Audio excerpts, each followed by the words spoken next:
canons, and so on.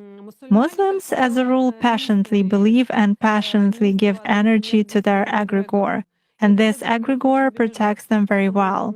That's why it is very difficult to work to make any kind of influence on a true Muslim believer.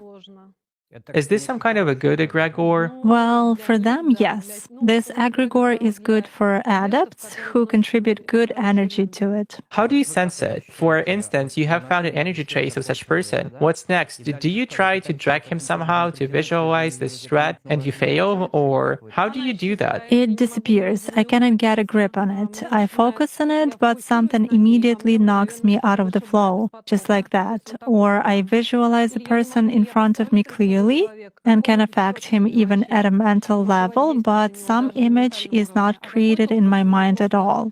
I even look at a photo, reproduce an image, but it vanishes from my mind.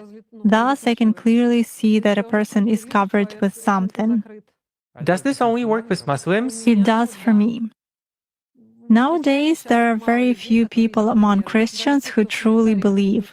Even those who write in their comments that God is in the soul, that they are all faithful believers, but in reality they are not. Even most often they write that all this is a sin, but then ask in a private message how to make a Robin spell, such case on a daily basis.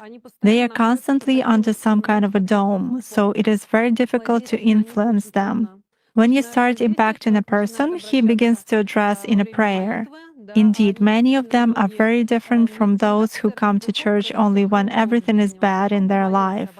They come to pray, and then for 5 years they forget about God, some